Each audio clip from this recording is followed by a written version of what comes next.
As we go to introduce our next speaker, we're going to kick off by introducing and showing you a little bit of the story so that we can have a fantastic conversation based on this story.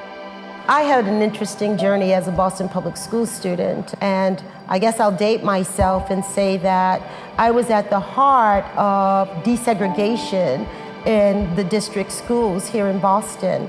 And I was sent to a school that was thought to be a great school. And it perhaps was a great school for white students. But when the black me showed up, it didn't feel great. It didn't feel warm. It didn't feel welcoming. And it almost felt oppressive. When I showed up as principal of the Burke High School, it was like I was in a time machine. Teachers were isolated from colleagues and from opportunities to continue to learn on the job. Students were doing their own thing. It was every man for himself and God for all. So when I first came to the Burke, I had real dreams of really bringing a lot of collaboration. I have a social work background, and I was trying to bring programs into the Burke, and it was immediately shut down. I came to realize soon that we were really just working as independent islands. We were really kind of just in isolation most of the time, and there was really such a need to really join hands and work together, but it wasn't the culture of the school.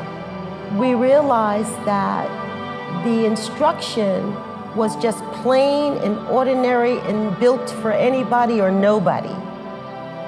So it became apparent before even going to turnaround that many of our students, I think it exceeds 80%, have undergone some type of trauma, significant losses, whether it be a parent or friends. You really can't have a kid in a math class or ELA class who, because they didn't have anything to eat the night before, because one of their relatives were murdered on the street the night before, how can they really focus the next morning if we don't provide some type of support for them to re-engage back in the school? We were identified by the state as a school that was struggling and in need of improvement. I was hurt by it. I remember crying. And then there was this awakening, because with that new policy came new opportunities. So one of the greatest gifts of the turnaround process was to afford me the opportunity to restaff the school. And so I was able to look at the role of disposition in hiring the right teacher, the right leader, to help us build this community. For us, it was, teachers, meeting students where they're at, building that relationship, and then bringing on the content.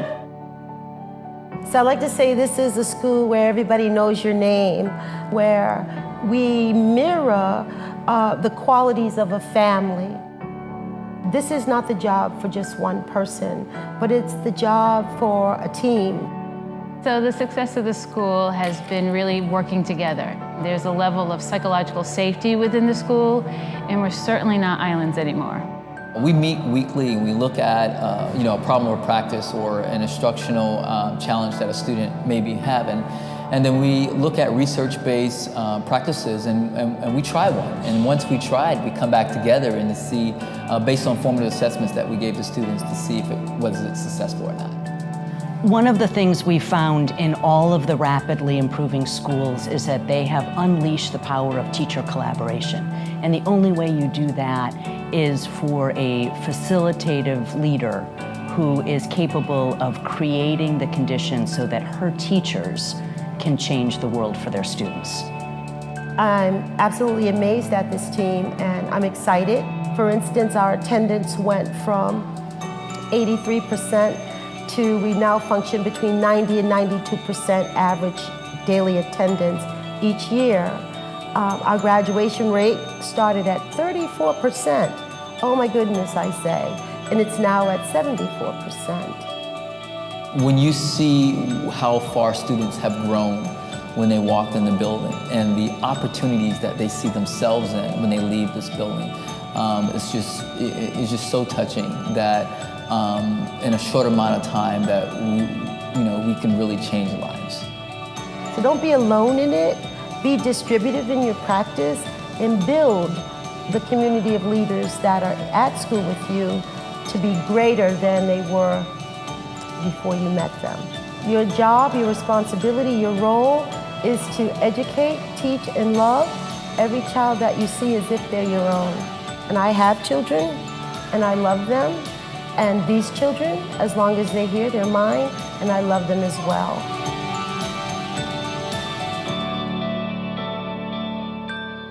So for the final and outstanding session of the day, please stand with me to welcome Dr. Lindsa McIntyre.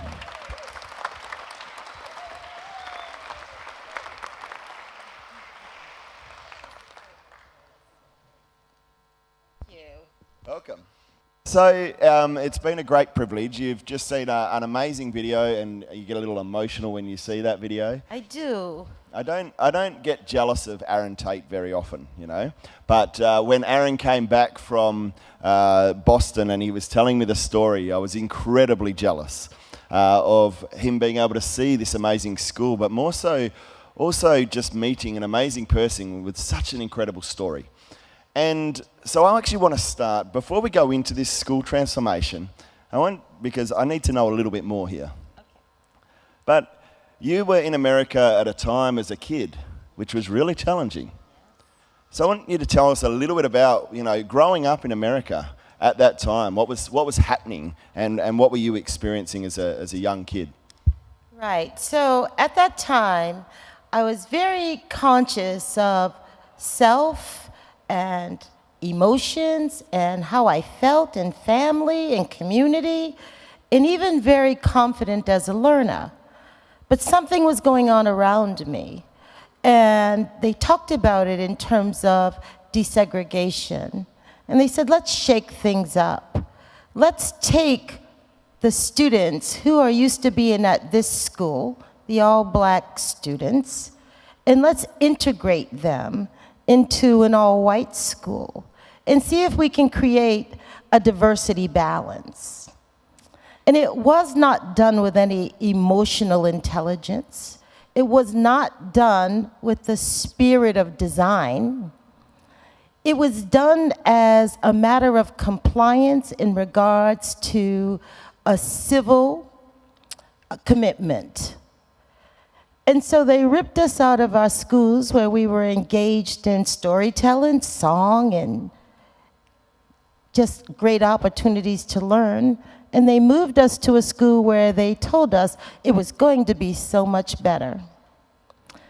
I got to the school, and I was a very inquisitive learner. I was curious, and I loved to learn.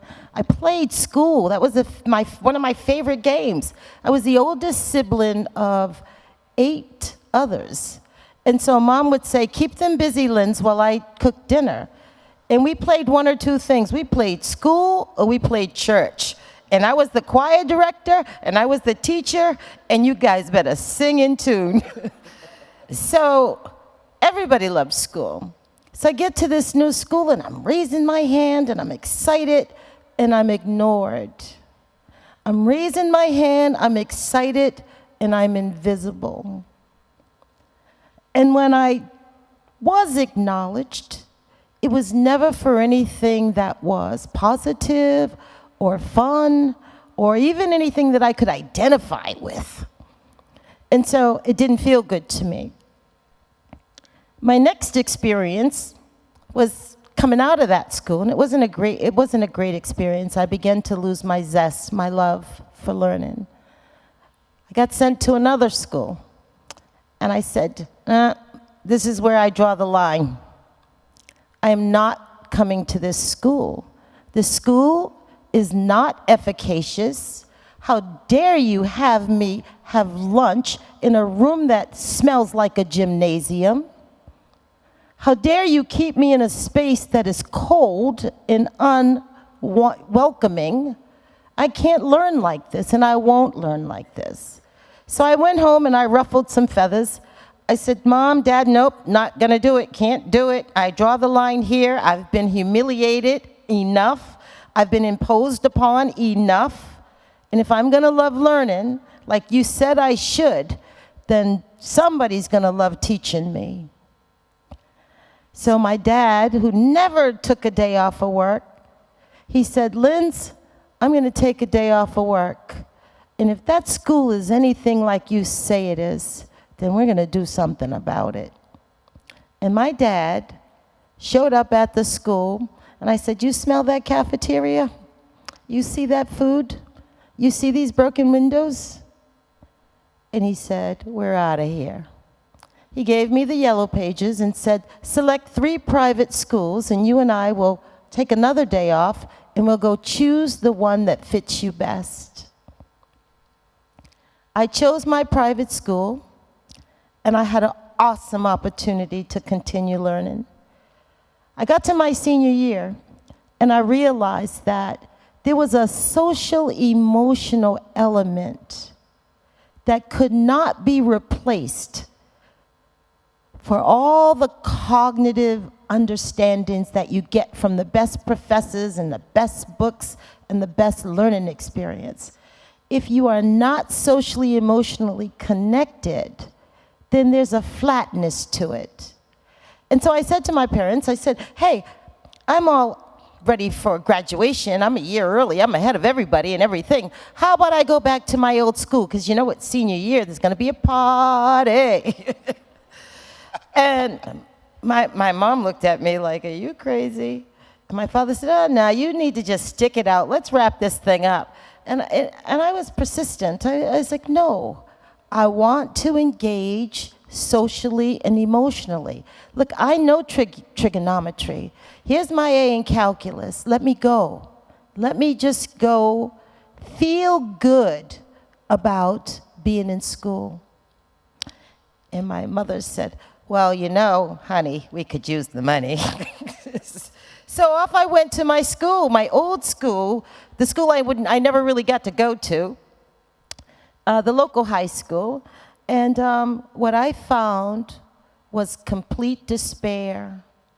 I found all my friends in the gap, not doing well in school, not engaged, not learning, not loving the opportunity to have a great future because they were robbed of their spirit and that opportunity. So I knew at that point that I would become the teacher. And I gathered them all up and I said, okay, my brothers and sisters, they don't want to play school with me anymore, so you guys How are old on. were you at this point? Now I'm a senior in high school because I'm there just to go to prom. So while I'm there, I thought I might add some value. And I began teaching my peers.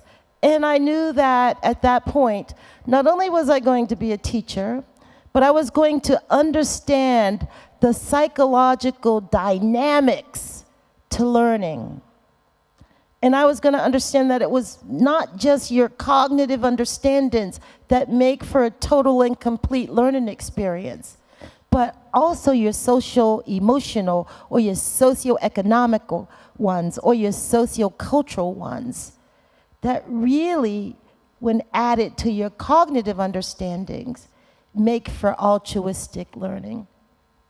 Now that's a pretty exceptional senior student, right? And motivated, and you can feel the passion. We talk about this in the stories that we've been uncovering with you. And so take us from that senior year, and you've decided, teaching and understanding the whole gamut of that and the deepness of that is really important to you. But you become a teacher, and you decide to go back and say, you know what, this is a challenge. Like that challenge in senior school, I'm going to take on a challenge. And I want you to take me to that first day at Jeremiah E. Burke when you took on that challenge. What was that like? Why did you do it? Yeah, good question.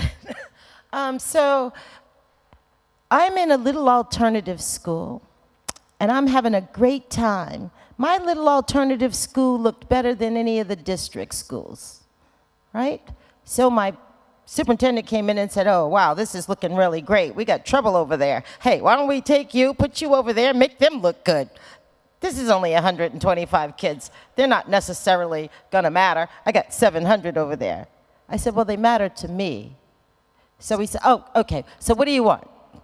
I said, well, if I'm going to go over there, you got to find somebody great to come here. So he promised me that. So I get over to the school that he suggested was problematic, and I gave it a good look-see. And what I found was that teachers had their doors locked. And when you opened them, it was like you were committing, a breaking and entering, right? Like you just committed a crime. And I thought, okay, let's start with unlocking the doors. How about it's a fire hazard? Has nothing really to do with me. The fire department said you can't lock them. How about that? Well, they bought onto it very sporadically. And I started going in classes and observing teachers and wanting to engage in conversations. And they were like, well, excuse you, why are you here talking to me? Nobody talks to me, and nobody's evaluated me, and nobody comes in and observes me. I'm sick now, so I'll be going home. After about 3 months of trying to observe, I had a whole first floor of substitute teachers because nobody wanted to engage in collaborative opportunities. So they all banged out sick. Okay. Meantime, I'm like, okay, we need a complete overhaul. So my district says, well, the overhaul is coming. So here's what you need to do. Figure out who you're going to keep, who you're going to let go. Get yourself a plan, because you're going to be a turnaround school. And I said, oh, boy, I didn't even get a chance, and you're turning me around already. They said, no, that was the plan. So it felt bad, because there was so much political drama with it. But after I got through the drama, it felt good, because I had some opportunities. So that whole first floor, they were gone. Yep, stay sick. See you later. And I started shopping for teachers that wanted to teach and wanted to have a disposition to love somebody else's child and wanted to focus on the whole child, not just the content. And I gathered a wonderful team, and we began to do the work. And the work consisted of, for me anyways, this understanding that it's my job as a leader to inspire, to encourage, to recognize, to practice goodwill, and to generate will, and to not act like, oh, well, you're the teacher, go figure it out. But no, you're the teacher, and you're the heart of what we're doing. And how do I help you figure it out? And what do you need from me to get this work done? And what obstacles or barriers have you identified that I can possibly move out your way? How do you become the leader of your craft? And I become just your support, your backbone, or I open the door for you to walk through. The next thing I thought that was really important for us anyway is building capacity. How do I allow you to know that you're not in this on your own, that there's other teachers here for you to talk to, for you to learn from, for you to practice job-embedded opportunities to grow. So we crafted out a schedule that allowed every teacher 80 minutes off a day with their content team. And every day they could look at student work together. Every day they could do an inquiry process. Wait. Sorry. Did anyone just hear 80 minutes a day? How you going, Australian teachers? Good? Feeling good about it? That's unheard of here, right? But you've done that as a leader. You've made a choice and you've said, we're going to give teachers, we value this collaboration, 80 minutes a day. And what were some of the things that were coming out of those collaborations? What was happening because of it?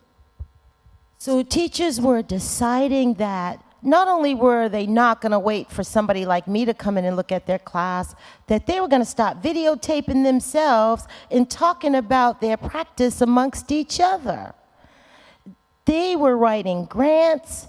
to build their own capacity. They were doing instructional rounds. They weren't waiting for me or the district to come in and do a walkthrough.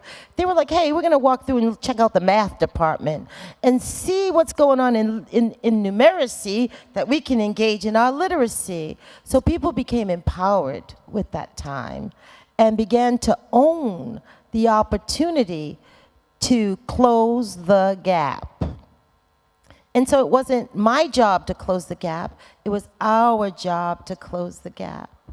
So we built the capacity, created partnerships within the schools with one another, created psychological safety. We let people know that you don't have to have all the answers. And there's some things I don't expect you to know. And it's okay. So we model our vulnerabilities as well as we model our strengths.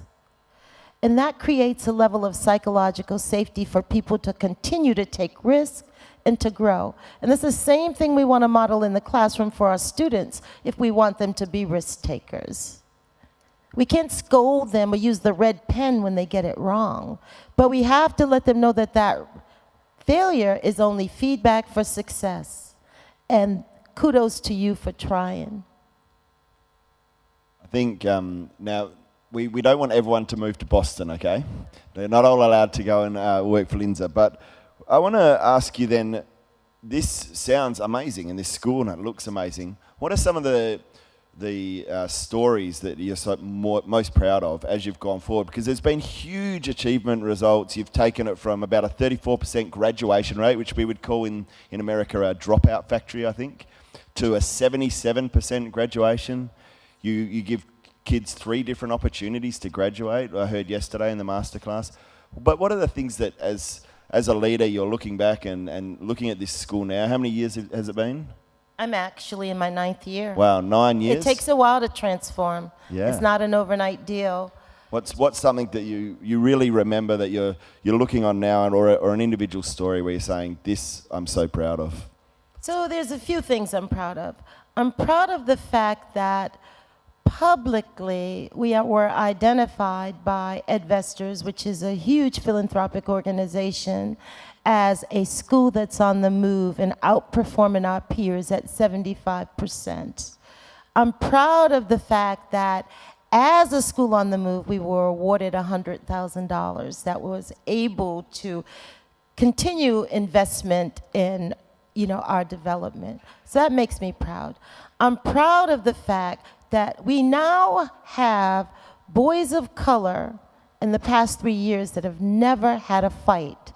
They wear shirts that they call themselves alpha males because they're practicing good character and they're striving to be the best they can be academically. And the ones that haven't earned the sweatshirt or the polo are saying, Miss, I really am trying to earn that shirt. I said, well, you keep trying, because I got one right here in your size. I'm proud of that. I'm proud that they're visible. And, they can speak with you with their head held high and talk to you about their achievements and firmly shake your hand and feel confidence in who they are as learners, but more than that, as citizens of a greater global economy. So I'm proud of so many things. And for the adults, I'm proud that we understand that it was important for us to learn the values, the traditions, the cultures, and the lived experiences and all the nuances that go with that of the children we serve, so that we could build a community that wasn't designed for anybody or nobody, but designed specifically for somebody. So proud of all those things. Amazing, and it's such an incredible school, and you'll get a chance to have a conversation with Lindsa here. And we at Education Changemakers, the reality we're fighting for is a great teacher in front of every kid every day, a great school leader in a school, and every kid getting an education worth having. And you are a true champion of fighting that cause over such a long period of time now. And for the change leaders and the change teachers and the change learners in the room, if you could give one piece of advice on all of the incredible experience and the change that you've made, what would that piece of advice be to the educators in the room about what they should really hold true and what they should really value the most? What do you value the most? So I value this understanding that education is not a march, it's a dance.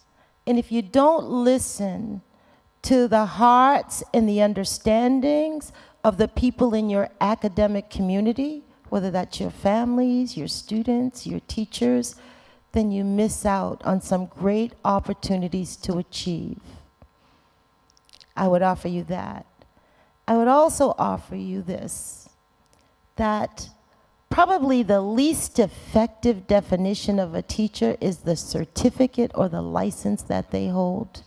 It means absolutely nothing if you don't have the disposition, as John Dewey would say, or Horace Mann would say, to love somebody else's child as if they're your own. And so if you cannot engage your spirit and your heart into the content of your classroom, then you miss out on creating innovative achievers. I'm not even going to try to finish that. Can we give Dr. Lindsa McIntyre a huge round of applause?